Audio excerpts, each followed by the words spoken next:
So today's episode is about young and running the room. That's right.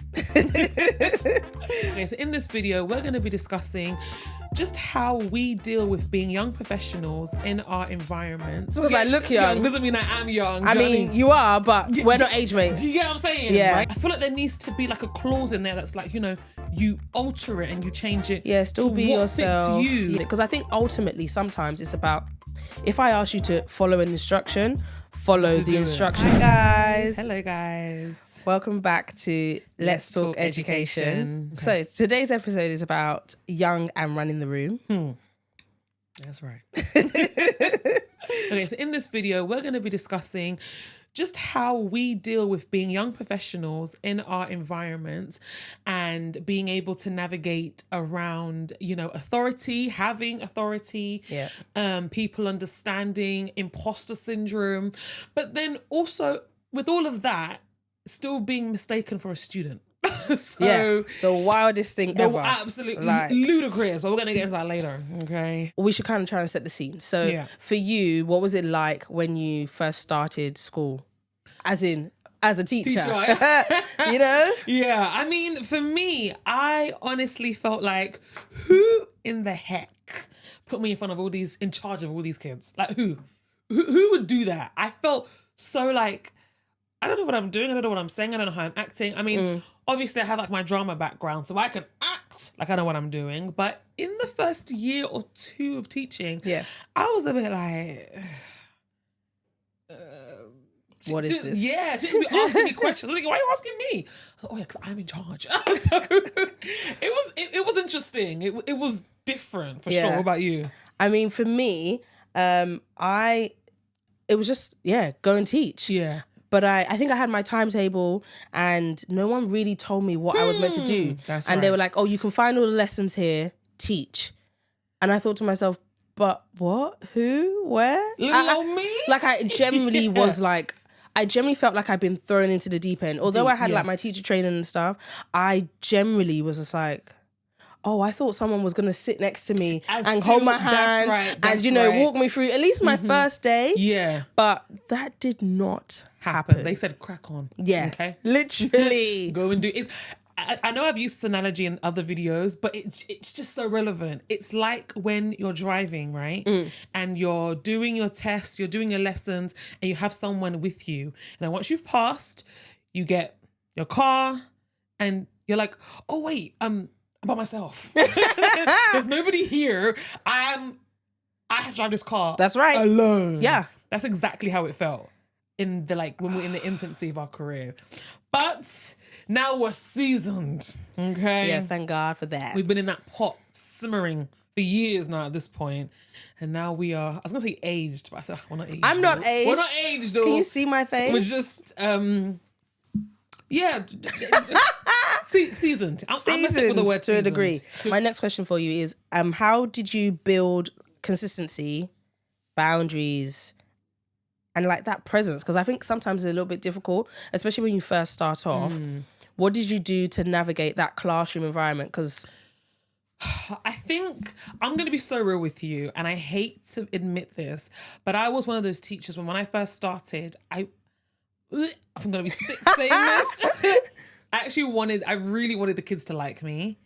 And I really wanted to be relatable. I wanted to be that teacher that like, oh yeah, Miss Olorinde, yeah. Touche. Honestly, right? No, I really did. I honestly did. At the start, right? At the beginning. So I think I was a little bit too laxed at times. I think I allowed things that technically I really shouldn't allow it. But I was so focused on building the relationship with the students that I struggled to establish boundaries until it really hit me. Yeah. So I think at first it was difficult because I have a job to do, but equally like I really wanted just to create that space where like they feel seen, they feel heard, they feel comfortable to be themselves. Because I felt like when I was in school, I wasn't allowed to be I wasn't allowed to be me. And I really want to feel like, no, I want kids' personalities to shine. So, and then I found out the hard way. Okay, you're not my friend, nor are you my age mate. That's because I look young. Doesn't mean I am. Wait, hold on. Yeah. I am young. Oh, just because I look young. doesn't mean I am young. I mean, you are, but we're not age mates. Do you get what I'm saying? Yeah. Right? I'm not your mates, as people will say. So I think I found out the hard way that, like, yeah, you've got a job to do, and ultimately that's what needs to be done. Needs to be done. Do you know what I'm saying? What about you? I think for me, it was the honing in on make sure you're strict, and that thing used to bug me because I was just like, yeah, you see, you people, make sure you're strict is not going to work. It's not going to work. It's not my vibe. And like you said, until they show me Pepe. But the funny thing is, Pepe, to be exact. Yeah. the funny thing is, on the first day was the when they showed me Pepe. So a boy, he wasn't mainstream, but we had like a mini Pru inside our school. Yes. So it was like called building something. Yeah. So they used to do like generally building. Like, was that kind of like outreach within the essentially, school? yeah. Okay, yeah. And I guess he went to truant and he literally just barged my door in and just started screaming in the classroom. Everyone looked and they just started laughing. And I was just like, and actually, you know, the normal thing would be for the kids to laugh. Yeah. Because they were year sevens, they were all like, oh, shook. What's going on? Yeah. What's going on? And I was a bit like, guys, don't mind that. Just carry on with your work. Mm-hmm. So I now stood in front of the door thinking, yeah, he'll go away. Meanwhile, listen, the boy pushed the door into my back. And I thought, oh my gosh. Bearing in mind, once again, first day, I'm still trying to build this authority, look like a big boss. Yes. Somebody has broken my back. Like, you've literally pushed the door. And you know the door's like, it's that handle. Oh, yes, the so rounded it's actually handle. gone into my back. Yeah. I was just like, if I insult you now, it's not going to be funny. And I have to show that I'm like, no, I'm still in control. I'm stayed still good. so calm. I'm in pain. Yes. So yeah, I sent like a whole email to like all the people I needed to, all of that kind of stuff. Got an email from the head teacher saying, I'm so sorry that happened to you. Yeah. Blah, blah, blah, blah. On your first day. On my first day. And I actually felt like, I think I went home and I felt like, I'm in the trenches, guys. Like I genuinely felt like I was in the trenches. Yeah. Like that never happened again. I mean, we had a few fights, but I think that happening kind of made me feel like, okay, yeah, you got to pull up your pants. Like you're in a war zone. Yeah. So yeah, they're telling me to be strict, but I don't think the strictness was anything for me at that point. It was more about, be ready, be on guard. And you know what? On the topic of strictness, right? Yeah. I just want to touch on this really briefly, right? I feel like, you know, when teachers, very seasoned, should we say, teachers that have been in the game for years always say, oh, don't smile until Christmas. Don't be nice until Christmas. Let me say something. Everyone teaches differently. Yeah. Everyone has their teaching styles. Correct. Right? I agree, yes, there needs to be an element of, let's not say strict, let's say firm. It needs to be firm. Yeah. But also tailor it to your style. I don't like being dictated how I should change my teaching style. Yeah. Number one, if you haven't seen it, so you have no evidence trying to tell me what to do, how to act. You ain't seen me in my element. Yeah. That's number one. Number two, I feel like there needs to be like a clause in there that's like, you know, you alter it and you change it. Yeah, still to be what yourself. Fits you. Yeah. Because at the end of the day, I feel like why I get along with students so well is because I'm still me. I'm still Annie. Yes, I'm Miss Olorinde, but then like, when who my friends see and who the students see, don't get me wrong, there's a disparity or place, but there's an element of they both still tie in quite nicely. And so that's, I feel like with strictness, I find it very old school, and I just feel like with the way times have progressed, we just need to get out of that mindset and be willing to be more progressive. That's my personal opinion. Yeah, no, I agree. Yeah. I think... What do I know? So I would say, I think it's about us understanding the difference between fear and respect. Yes. And I think a lot of the times when I've gone into a new school, the older seasoned teachers have said, make sure they fear you. Make sure you have their respect. And I think the difference is they didn't understand the difference between fear and respect. Because when I started one of my new school, or a school anyway, the teacher there was my teacher from secondary school. Right. And I thought, we did not like her, unfortunately, because we did fear her. Yeah. Like, you did not want to go to her room without your homework. You didn't want, and there was no relationship either. Yeah. And so it was funny because I was teaching sixth formers at that point and they literally felt the same way. But the difference was, they didn't fear her. They just thought she was mad annoying. And I did think it was very sad. But at the same time, it was just like, there was a level of fear there in a sense of, I'm just not going to go to your lesson because I haven't got your work. Or when I do come to this class, just mentally be prepared because today you might be the person I'm targeting. Yeah. And they knew it. Like, they generally knew. And so I remember her telling me she just liked the fact that I was firm when I did like my interview at the school and all that kind of stuff. And so when the kids would complain to me, I'd be like, listen, she's actually not that bad of a person. If you know the way she is, then just maneuver with it. Yeah. If she's asked you to do something, because I think ultimately sometimes it's about, if I ask you to follow an instruction, follow the instruction. That's it. The difference that it was with her was follow my instruction, and then it felt like she was trying to make you pay. Like, you needed to feel the burn. Yeah. And that's what they didn't like. And I was like, okay, cool. So now I had to be that middleman where they respected me, but they also respected me enough to come and speak to me. And then I had to kind of shut things down when they were being disrespectful. And I think that's another thing that people have to make sure But that's they're the thing. doing. Well, if touching on your point of fear and fear and respect, I feel like you don't. Fear is, I'm doing this because I don't want to get into trouble.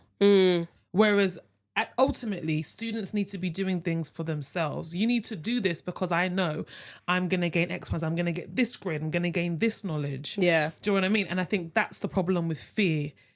And that's why behaviors repeat. Yep. Because I don't understand why I'm doing what I'm doing. All I know is I just don't want to be into trouble. Yeah. This part is about... authority isn't about knowing how old you are. It's not about age. It's about showing up every day. I know you're right. Authority is not about age. I know. I struggle. Do you know I struggle. It's true though. I feel like it's the African in us. It is, because this is where imposter syndrome comes in. Oh, say it again. Imposter syndrome. Because realistically, I myself do this. I'm like, oh yeah, this person's SLT and they're bigger than me and they're older than me and they're a man and they know everything. Yeah. So who am I to tell them no? No. Who am I to go against the grain? Who am I? Right? When meanwhile, what you've said is don't make no damn sense. What you've said is complete donut. You know what I'm saying? 1 + 1 is equaling 54. So, because I feel that as head of year, because obviously I have a group of tutors that work under me, and a few of them are older than me. A few of them have been teachers a little bit longer than I have. And sometimes when I ask them to do something, at first I was like, I'll be like, do you mind? It's like, all right. I almost felt like, why am I asking you to do something? I don't even know why you're saying, do you mind? I know. Can you go and get X, Y, and Z? Can you do X, Y, and Z? I know. It's your job. Facts. I mean, now I'm like, okay, no, this needs to be done by this date. If you need any support, let me know, but it needs to be done. Most definitely. But I struggled at the beginning because I just felt like I was one small girl. I'm one small girl now. No, definitely. Especially when you're going into the mix. So I'm working in school and there's me and my colleague, that's what we meant to call them, yeah? So it's funny because we work side by side each other. There's not underneath, there's no above. You're not my line manager or anything. And what I found funny was I have to give this person instructions because they are not organized themselves. And I'm like, you need to get on top of your stuff. That's right. But then you'll come and tell me, oh, can you do X, Y, and Z? And I'm looking at this person like, hello, can we do your job? Can you do the job? Can you do the job that they've given you? Like, my problem with this is just a case of the authority that you're trying to impose is not coming because you're so disorganized. Yeah. And I think for me, I look at it and I'm like, at least everything I've asked for, I'm even asking you in time because that's what a responsible teacher does. Do you know what I mean? We organize ourselves. And I think when we do the whole teacher training, PGC, one thing that they always say is challenge, challenge, challenge. But when you get into the actual environment, ultimately, it's very difficult to try and challenge those authorities. 100%. Yeah, because 100%. these people are telling you, no, this is how we do it. No, this is how we do it. That's great, but that's not how I do it. This is my department. Do you get, especially when you are new and they've been at the school for like a period of time. It's like, who am I to now been here for only like a second, right? Yeah. The grass hasn't even changed. And I now want to try and implement something new? Who's there? I feel like they say they want change. You don't want change. You don't. Being the amount of schools that I've worked in, the thing that I've seen the most, or the vibe I felt the most, if it ain't broke, don't fix it. I mean, that's a lot Okay. of schools though. Let's be what I'm very, very saying. real. Yeah. Like that is very real. So like, yeah. So finding your voice, Annie. Finding your voice. How did you do it? I think it just came with experience. Obviously, the more I taught, the more I was like, Annie, you know what you're doing. You know what you're doing. Don't let anyone tell you different. All right. I know my teaching style can be seen as a little bit different to others, but I think that's actually probably like I don't want to be corny, but like my superpower.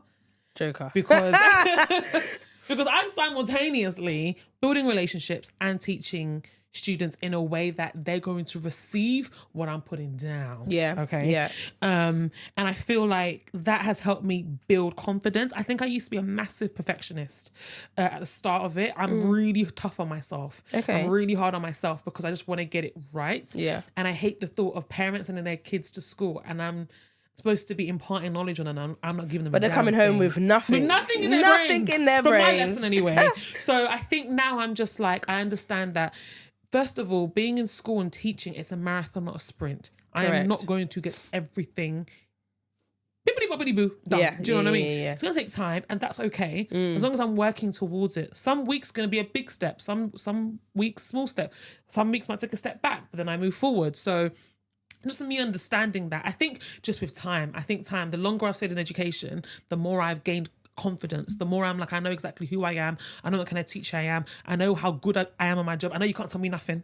Thank you. Correct. Okay. Yeah. Not that I can't progress, but as in like, I know what I'm doing, please. Okay. I think it's about, so like for me, I think some methods that I actually used was talking to other teachers. Yeah. But I also had to, in that space of talking to other teachers, I had to navigate in regards to being confident enough to speak to these people. Yeah. So feeling some type of like warmth from Yeah. them, because it's not, unfortunately, it's not everybody that is your friend. And not it sounds so bad. Not everybody wants you to succeed. I'll be so real with you. I think that's in any industry. Facts, Correct. And so once I was able to kind of maneuver and figure out who my friends are, and I guess as well, when you're going into teaching from the first part, you are working under people. So I ultimately your line manager, the people that are above you, should be giving you the tips and the tricks and the things that they need to see from you. But once you have, and especially when you have friends in this community, thank God for any. But I was gonna say that's how we met. We No, were each seriously. other's support system. Yeah. If you have a support system, and my brain. I think we need to, find like a community. We need to build that. Maybe that's something that's coming your way very, very soon.